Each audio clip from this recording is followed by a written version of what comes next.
यही अपनी जागनी जो याद आवेगी।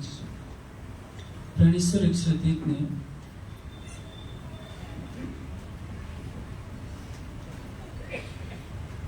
इस परिक्रमा ग्रंथ के अंदर पीछे तक आवाज जा रही है।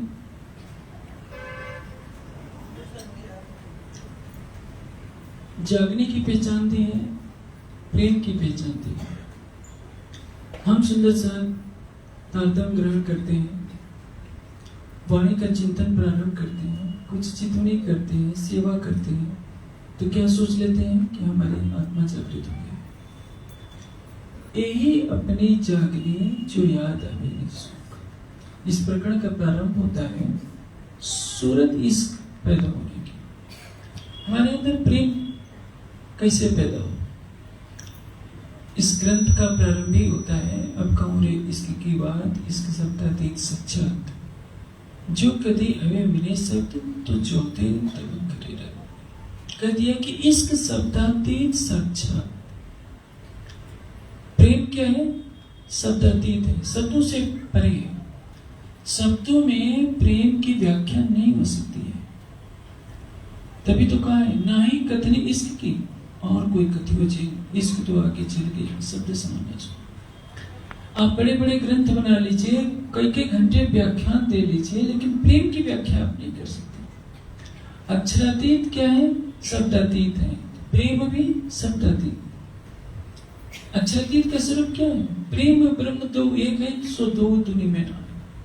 जो अक्षरातीत का स्वरूप है वही प्रेम का स्वरूप है। आपको एक मैं सच्चे एक लौकिक दृष्टांत से समझाता हूं। दो भाई हैं, एक अरबपति है और एक झोपड़ी में रहता है। अरबपति भाई कंगाल से कुछ प्रेम नहीं करता, भूल गया है कि भाई का रिश्ता क्या होता है। छोटा भाई जो एक भाई है रोखा सूखा खाकर गुजारा कर रहा है, और एक भाई सारी दुनिया की सुख सुविधाओं से युक्त है। दोनों अपने अपने तरीके से जी रहे हैं। कदाचित जो अरबपति भाई है छोटे भाई के घर झोपड़ी में आ जाए और कहे कि देखो हम कभी बचपन में एक साथ सोते थे, एक साथ खाते थे, आज तुम मेरे साथ एक थाल में भोजन करो। तो आप सोचिए, जो अरबपति भाई होगा वो अकेले में उस भोजन की मिठास नहीं प्राप्त कर सकता जितना अपने गरीब भाई के साथ बैठकर खाने में करेगा। क्यों? पहले वो माया की चमक दमक में पागल था, सोचता था कि मैं अरबपति हूं, अपने ही भाई को किनारे किए रखा। लेकिन जिस दिन अपने भाई के साथ एक थाल में सामान्य भोजन भी करेगा तो उसमें जो रस मिलेगा वह रस करोड़ों के अपने निवास में नहीं कर सकता था। कौन सी चीज है? वही भोजन है, वही सब कुछ है, लेकिन हृदय में जो प्रेम आया तो उसने एक दिव्यता की अनुभूति की। प्रेम खोल देवे सब द्वार। प्रेम ऐसी वस्तु है जो सारे दरवाजे खोल देती है परम धाम के। आप सिंगार का दूसरा प्रकरण पढ़िए, उसमें क्या लिखा है? भूख में इश्क का द्वार खोल लिया है। भूख ने इश्क का दरवाजा खोला है, लेकिन हम सुदर्शन में प्रेम नहीं आ पाया। राज्य क्या चाह रहे हैं कि सबके अंदर प्रेम आ जाए। इसलिए देखिए रास ग्रंथ के पहले प्रकरण में क्या कहा है?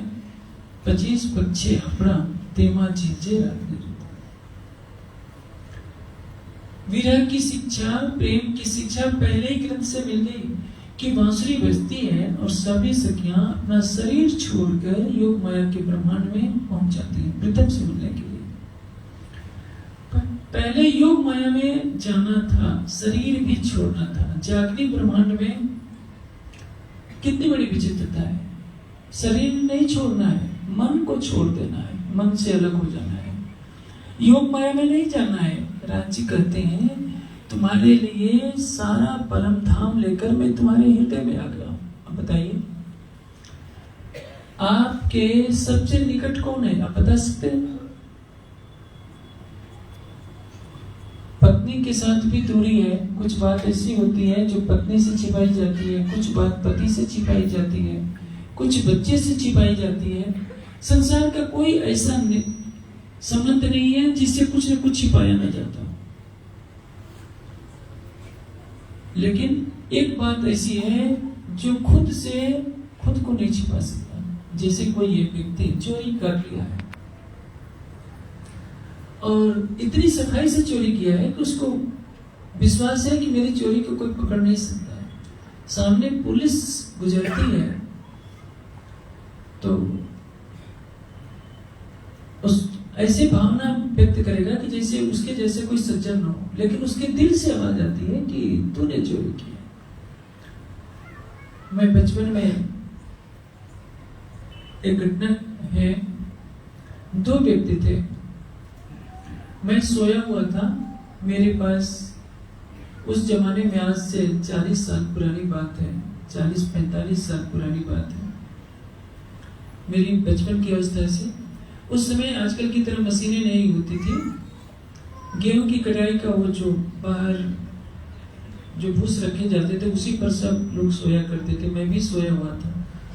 दो चोर थे, वो परिचित थे मेरे। वो सोचते थे कि मैं सो गया हूँ। वो दोनों बात कर रहे थे कि देखो, तुमने जब इस दिन चोरी की थी तो कोई तो किसी ने देखा थोड़े। उन बेचारों को ये पता नहीं कि मैं उनकी आवाज सुन रहा हूँ। पुलिस से तो बच गए थे, लेकिन उनके दिल के कोने में आवाज थी कि हमने चोरी की। आप कुछ भी कीजिए, संसार से छुपा सकते हैं, लेकिन आप अपने चित्त से, मन से, बुद्धि से कहां से छुपा सकते हैं। इसलिए जो हमारा दिल है हमारी सबसे निकट है, क्योंकि दिल में ही हमारा जीव है। हम दिल नहीं है, हमने दिल को धारण किया है, हमारे जीव ने धारण किया है। इन गुनहगारों के दिल को अर्ज कर बैठे हुए। हम कुछ भी करते हैं किसके लिए करते हैं? अपने लिए करते हैं। आत्मा तो वह कमाए सर्वम प्रियम भवति। एक सूत्र में याज्ञवल्क्य ने बहुत कुछ कह दिया है। संसार में कोई भी व्यक्ति किसी से कुछ लगाव रखता है तो किसके लिए करता है? अपने लिए। अपने लिए तात्पर्य क्या है? अपने दिल के लिए। पत्नी से पति को आत्मीयता है, लगाव कहिए, परम धाम का प्रेम तो नहीं कर सकते। पति को पत्नी से है, पत्नी को पति से, भाई को भाई से है, सखा को सखा से है, पिता को पुत्र से है। ये संसार के रिश्ते हैं। लेकिन ये कब तक? जब तक उनके दिल को कुछ मिल रहा है। दो मित्र हैं, बहुत घनिष्ठता है, दोनों में कड़वाहट पैदा हो जाती है, घनिष्ठता दूर। जब तक उनके दिल को अच्छा लग रहा था तब तक वो घनिष्ठता थी। रिश्तों का संबंध किससे है? जब तक उनके दिल को अच्छा लगे। याज्ञवल्क्य समझाते हुए कहते हैं कि पत्नी को पति प्रिय नहीं होता, आत्मा तो वह कमा है पति प्रिय होता। अपनी इच्छा के कारण पति प्रिय होता है, पत्नी प्रिय होती है, सखा प्रिय होता है, माता पिता प्रिय होते हैं। जो हमारा सबसे निकट है राज्य, उस दिल में आकर के बैठे हैं। कहीं जाने की जरूरत नहीं है। ये भी नहीं कहते हैं कि तुम मर जाओ। 36,000 सखियों ने अपना तन छोड़ा तब तो योग माया में पहुंची। कितनी कठोर परीक्षा ले गई। आज 40 लाख की संख्या में कोई भी सुंदर सा का शरीर छोड़ने के लिए तैयार है नहीं। राज्य तो कहते हैं कि तुम मेरे से सच्चे हृदय से प्रेम करो, मैंने तुम्हें ज्ञान दे दिया है कि मैं कौन हूं। रास में किसी को परम धाम का ज्ञान नहीं मिला था, रास में पहुंचने के बाद भी नहीं मिला था। संबंध की पहचान की थी, कराती थी अपनी बांसुरी बजाकर। लेकिन योग माया की उस बांसुरी से भी लाखों गुना, करोड़ों गुना मधुर परम धाम की ये वाणी की बांसुरी है। रात से लेकर क़यामत धामा तक 18,758 चौपाइयों की बांसुरी, जिसमें न जाने कितने राग हैं, किन किन शब्दों से पुकारा है। जब योग माया की बांसुरी बजी थी तो उसमें क्या था? सखियों के नाम ले लेकर के लग रहा था कि वो पुकार रहे हैं कि मेरे पास आओ, मेरे पास आओ। लेकिन उस प्रेम को सबने सुना, ग्रहण कर लिया, उस पुकार को सबने सुना। आज हम सुनकर अनसुना करते हैं। पहले तो हम बहरे इसलिए कि वाणी के चिंतन का प्रवाह धीमी गति से हो रहा है। सुन भी लेते हैं तो कुछ बहरे बन जाते हैं। तो रांची कहते हैं कि किसी तरह तुम्हारे हृदय में प्रेम पैदा हो जाए, तुमको इस उपजाऊ ने करूं सुबह उपाय। मुझे कुछ करना पड़ेगा कि तुम्हारे अंदर प्रेम पैदा हो। क्योंकि रास में देखिए, प्रेम के बल पर सोरस ब्रज की सुंदरी पायो सुगम, सो सहजे घर आया जाको विधि कया। योग माया में रास का आनंद लेने के लिए सबको अपना शरीर छोड़ना पड़ा, देह त्याग करना पड़ा। अब देह त्याग करने का प्रसंग नहीं है। राज्य ने केवल शर्त रखती है कि आप अपने घरों में रहिए, संगे संबंधियों सबसे मिलते रहिए, अच्छे खाइए पीजिए, सब कुछ कीजिए, लेकिन कुछ देर मेरे लिए निकाल लीजिए। 1 घंटा वाणी पढ़ने के लिए, 1 घंटे चितवाने के लिए। लेकिन हमसे ये नहीं हो पा रहा। जिस दिन हम मन से मर जाएंगे उस दिन क्या होगा? हमारे लिए संसार रहते हुए भी नहीं रहेगा। इसलिए कहते हैं, यही अपनी जागनी जो याद आवे निज सुख। हमारी जागनी किसको कहते हैं? परम धाम के सुखों की याद आ जाए। आप कह सकते हैं कि हमें तो सब कुछ याद है कि हौज गोसाई में कैसे क्रीड़ा करते थे, जमुना जी में झीलना करते थे, पुखराज की घाटियों में क्रीड़ा करते थे, मानिक पहाड़ के हिंडोलों में झूला करते थे, फूलबाग नूरबाग में क्रीड़ा करते थे, पश्चिम की चौगानों में खेला करते थे। आपने पढ़ लिया है, पढ़ करके बोलते रहे। ये परम धाम के सुखों की याद नहीं है। परम धाम के सुखों की याद का तात्पर्य क्या है? इस संसार को कुछ समय के लिए भुला देना। लेकिन ऐसा नहीं होता। जैसे मैं आपको एक लौकिक दृष्टांत से समझाता हूं। कोई बचपन का मित्र बिछड़ गया लंबे समय से, और अचानक 30-40 वर्षों के पश्चात भेंट होती है, तो क्या होगा? बहनों का कोई प्रिय सहेली से 40 साल के बाद भेंट हो, भाइयों का कोई मित्र बिछड़ जाए जिससे बहुत गहरी घनिष्ठता रही हो, तो आप सोचते हैं उस समय किसी को कुछ सुध रहेगी? एक अलौकिक दिव्य आनंद आएगा कि हाँ, मिलन, वियोग के बाद मिलन की घड़ी होती है।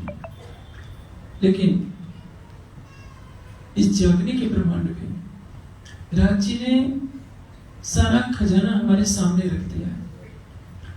खजाने की चाबी भी हमें पकड़ाती है। वो चाबी क्या है? इश्क। हुक्म इश्क का द्वार खोला है। अब हुक्म द्वार खोलिया लिया, अपने हाथ हुक्म दिल मोमिन के आए के अर्ज कर बैठे कसम। प्रीतम कहाँ बैठे हैं? दिल मोमिन के आए के अर्ज कर बैठे कसम। ब्रह्मात्माओं के हृदय को धाम बना दिया है। देखिए, वो प्रेम का सागर प्रगटा है और हमारी गुनाहों की तरफ नहीं देखता। हम सुंदर सा वाणी पढ़ते हैं, सेवा भी करते हैं, सब कुछ करते हैं, लेकिन हमारे हृदय को अभी प्रेम का रस नहीं मिला। राम जी ने इसलिए प्रेम जब तक हमारे हृदय में आएगा नहीं, तब तक प्रीतम का दीदार नहीं होगा। तभी तो कहा है, लाओ प्यार करो दीदार।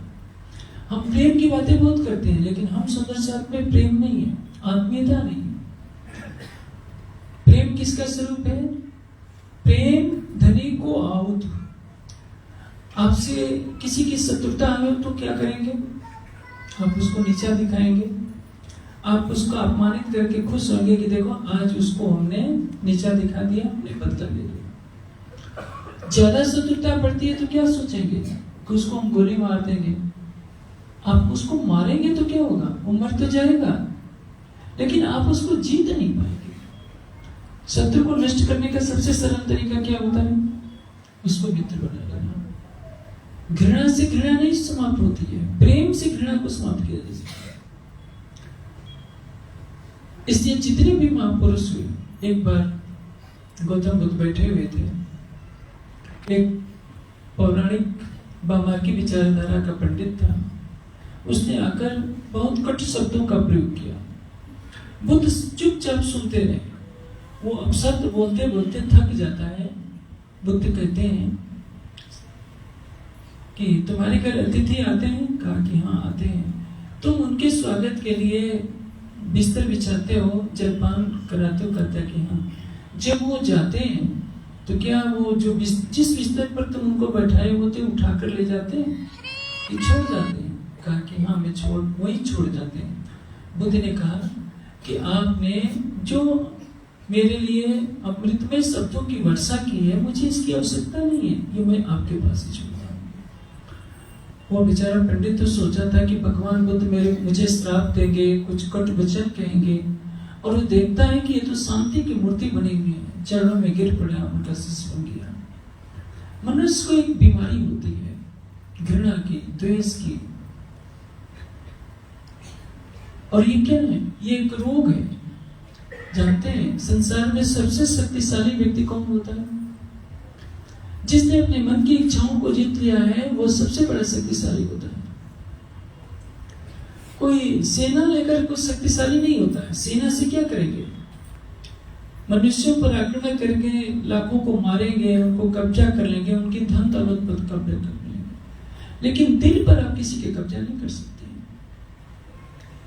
आज गौतम बुद्ध को सारा संसार जानता है, दयानंद को सारा संसार जानता है, जितने भी महापुरुष है, राम है, भगवान शिव है, हनुमान है, इनको संसार जानता है। क्यों?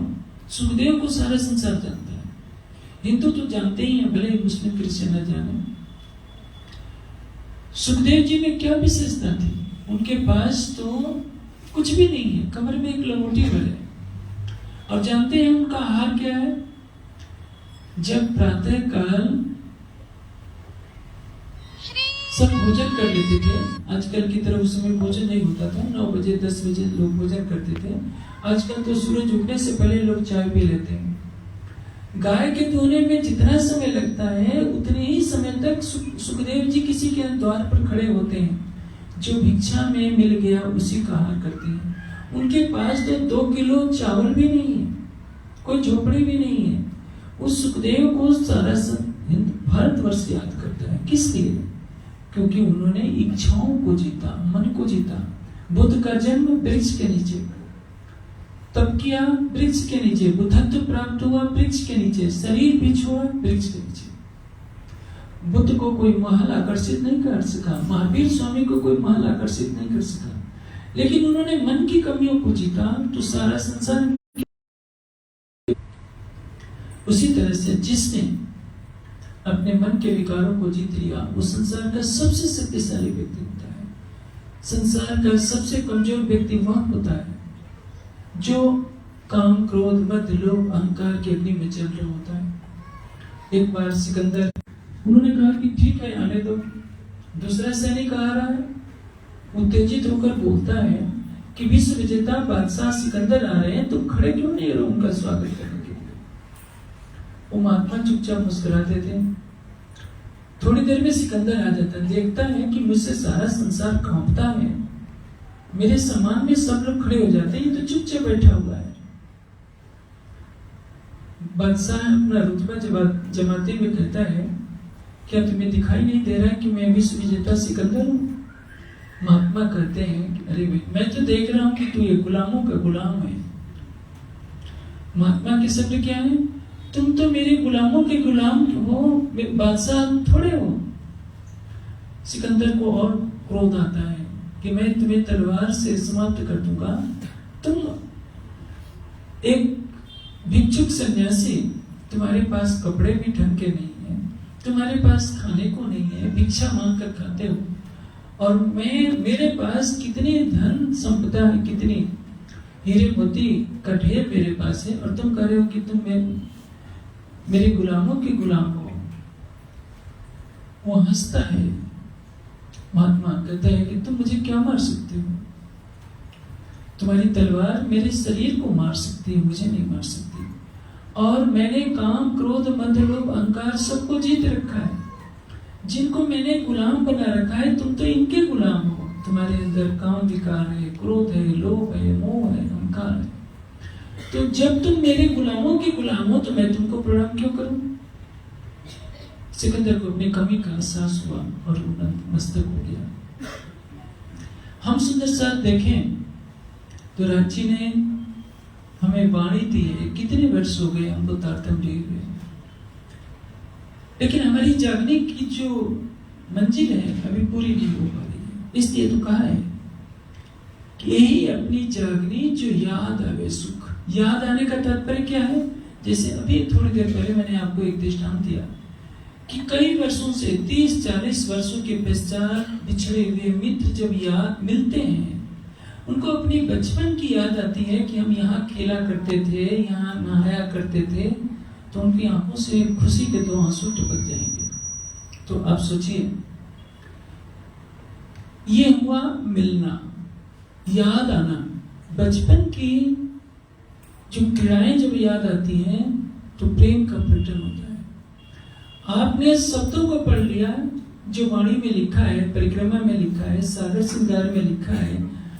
आप थोड़ा सा सोच भर सकते हैं कि हाँ, सचमुच हौज को सर पहाड़ ऐसा होगा, मानिक पहाड़ ऐसा होगा, रंगमहल ऐसा होगा। आप चर्चने का गहन अध्ययन कर लिए हैं, आपके मन में उसका एक भावमय चित्र तो हो जाता है, लेकिन आप चितवनी नहीं करते।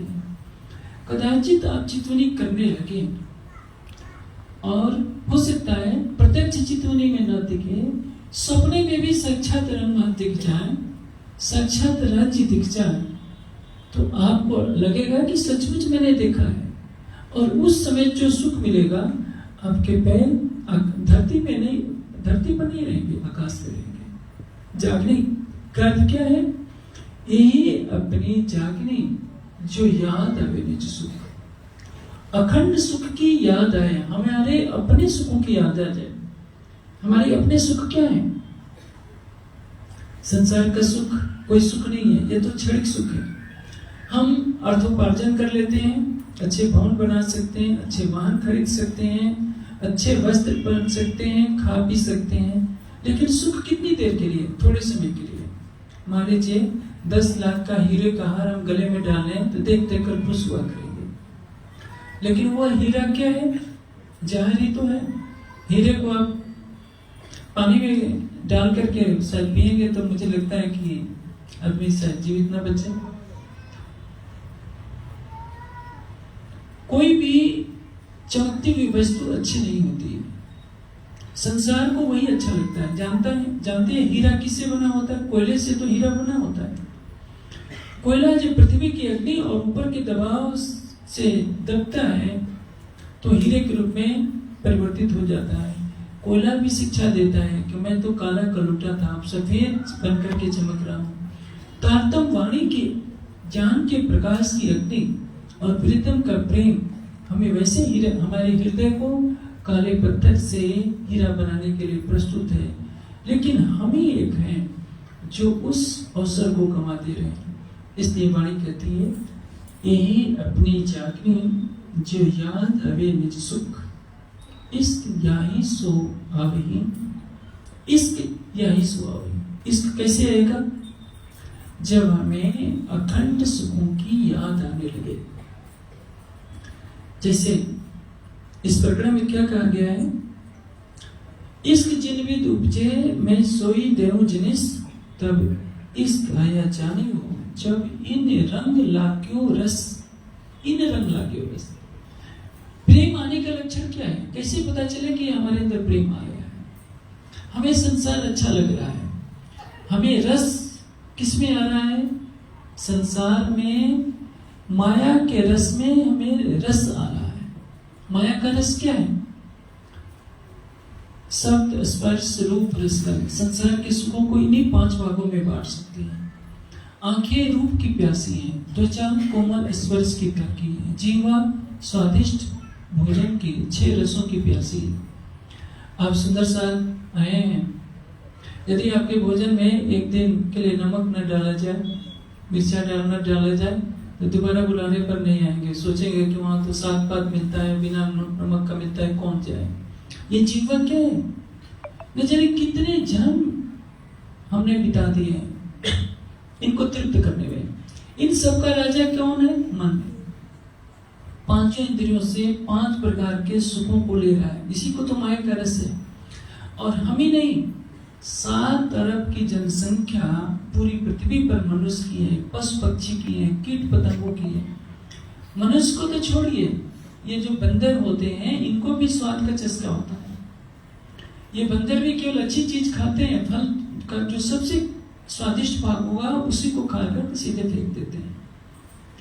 आप सोचिए, ये जीवा पशु पक्षियों को भी व्याकुल कर रही है।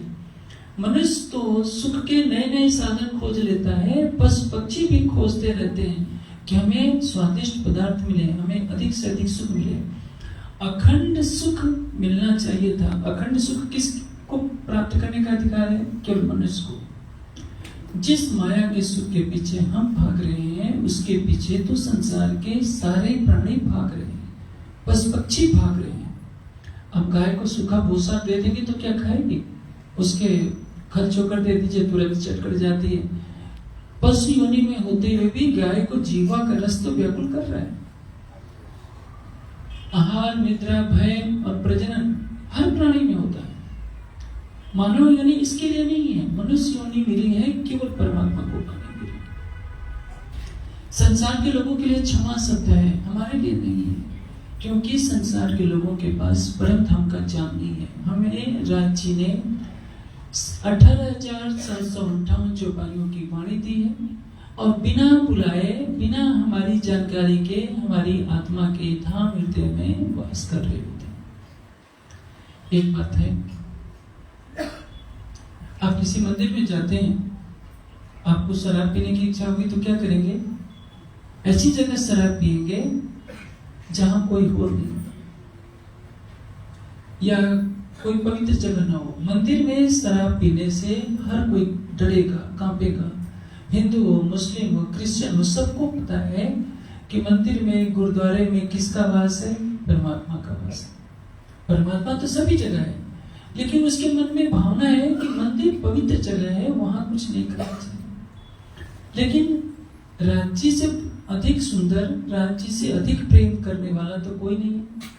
राज्य हमारे दिल में बसते हैं, फिर भी हम सारे कार्य करते हैं। जिस क्षण हमको पता चल जाए कि हमारे दिल में राज्य है तो हम कोई भी पाप नहीं करेंगे। जिस क्षण हमें पता चलेगा कि हर तन में परमात्मा है, परमात्मा के दिल में राज्य है, तो हम ऐसा कोई भी वचन नहीं बोलेंगे जिससे किसी के हृदय को कष्ट हो। मन से, वाणी से, कर्म से हम कभी भी किसी का दिल नहीं दुखाना चाहेंगे। इसलिए क्या कहा है? साफ दिल सुहागनी कबो न दुखावे के। ब्रह्म सृष्टि क्या करती है? कभी भी किसी का हृदय नहीं दुखाती है।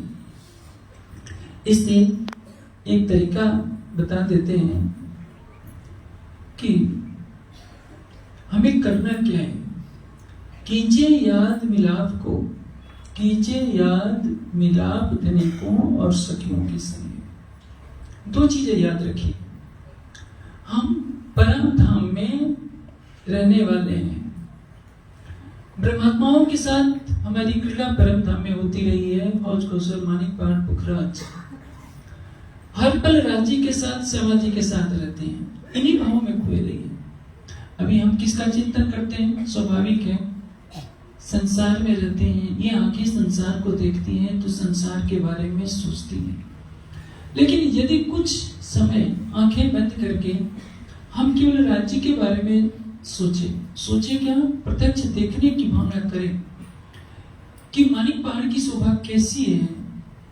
मानिक पहाड़ के महल मंदिरों में और हिंडोलों में राज्य के साथ झूलने का क्या आनंद है। कल्पना कीजिए, महाविलंद जो हिंडोले आए हैं, एक एक हिंडोले में सभी सखियों के साथ राज्य समाधि बैठती है, एक ही पर। उस भाव में डूब जाइए कि हम राज्य के साथ साक्षात बैठे हैं, तो क्या संसार की याद आएगी? राज्य के साथ यमुना जी में झीलने का सुख, उन लीलाओं में खोने के बाद क्या होगा? हमारे लिए ये संसार फीका लगने लगेगा। इसलिए प्रेम कब आएगा कि निस्दिन रंग महलन में साथ समाजी श्याम याद करो सुख सब अंगों जो करते अटो जाओ। अष्टपहर की लीला क्या है? निस्दिन रंग महलन में साथ समाजी श्याम। एक शब्द है निस्दिन रंग मोहलन में, मोहन शब्द पुल्लिंग है ये और बहुवचन है। परम धाम में रंगमहल एक है कि अनेकों है? चर्चनी के अनुसार तो बताया जाएगा कि रंगमहल एक ही है। चांदनी चौक से आगे जाने पर रंगमहल आता है, उनको चर्चनी में पढ़ाया गया है। वाणी कह रही है निस्दिन रंग मोहलन में साथ समाजी श्याम याद करो सुख सब अंगों जो करते अटो जाओ। देखिए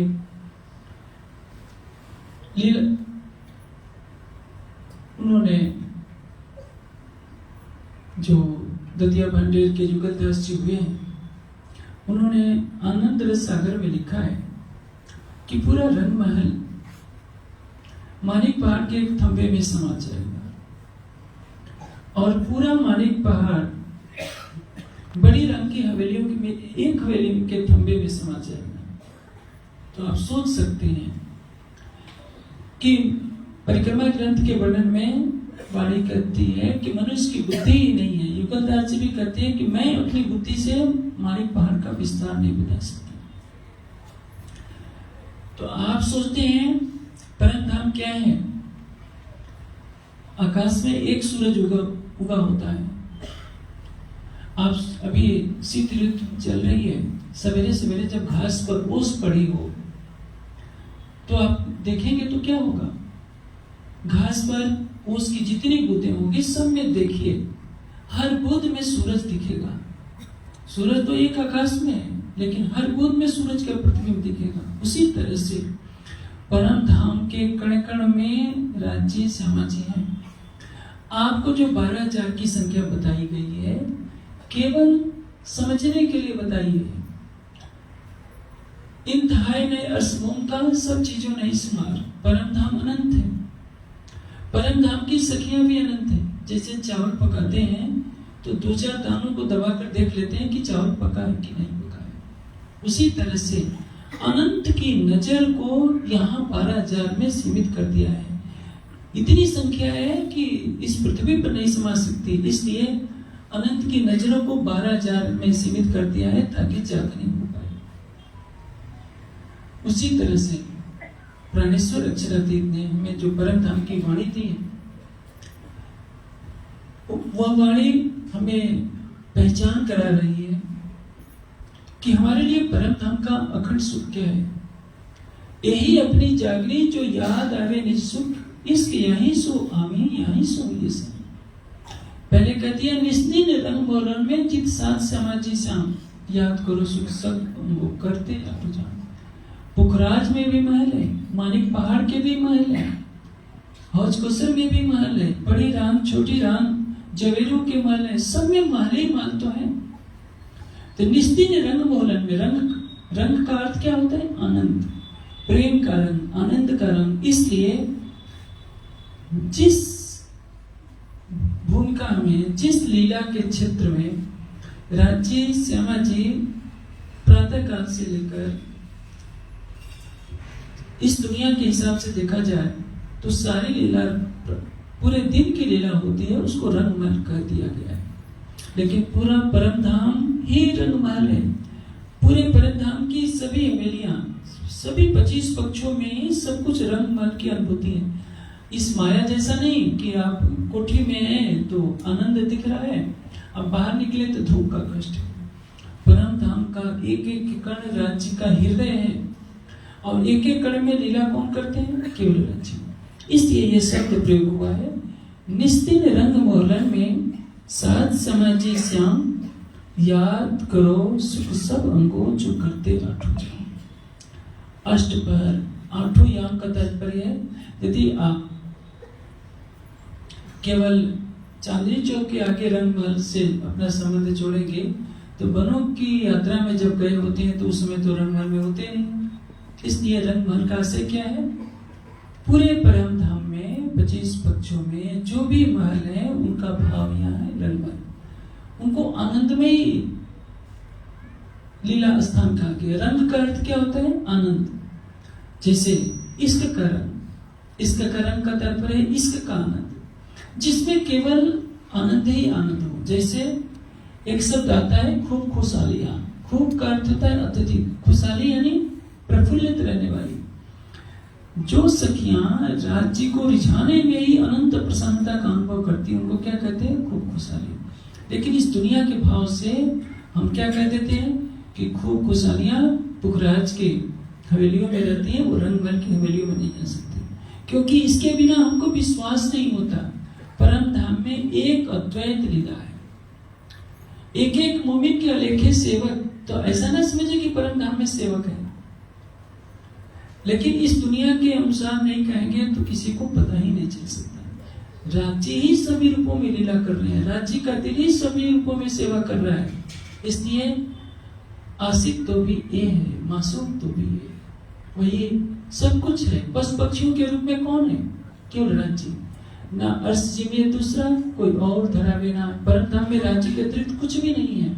इसलिए अपने को उस परम धाम में ले चलिए जहां हर पल आप राज्य के साथ आनंद करते रहे।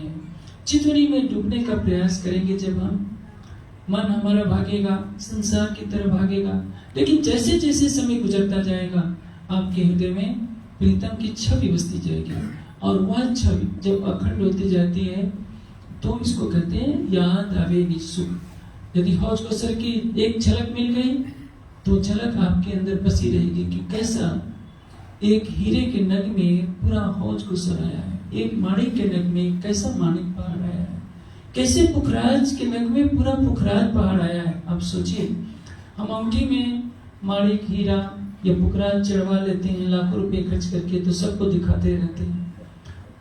वहां तो जड़ हीरा नहीं है, जड़ माणिक पहाड़ नहीं है। इस दुनिया में ये सबसे सुंदर लगने वाली धातुएं हैं, तो बस दृष्टांत दिया गया है। वहां के एक कण में यहाँ के करोड़ों सूरज छिप जाएंगे।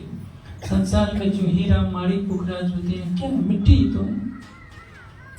ये जितनी धातुएं दिखाई देती है सब मिट्टी है, पृथ्वी तत्व के अंतर्गत ही आती है।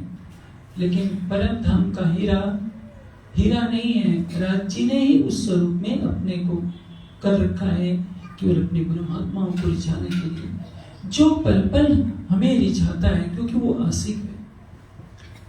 ब्रह्मात्माओं को रिझाने के लिए उसने पशु पक्षियों का रूप धारण किया है, उसने पेड़ पौधों का रूप धारण किया है। हवेली, महल, मंदिर जितने हैं सब राज्य ने अपने हृदय से प्रकट किए हैं। किसको रिझाने के लिए? अपनी आत्माओं को रिझाने के लिए। लेकिन हमारा हृदय कितना पत्थर है, हम राज्य से प्रेम नहीं कर पा रहे हैं, राज्य के लिए घंटे 2 घंटे समय नहीं दे पाते हैं। याद रखिए, जो दिन राज्य की चितवनी के बिना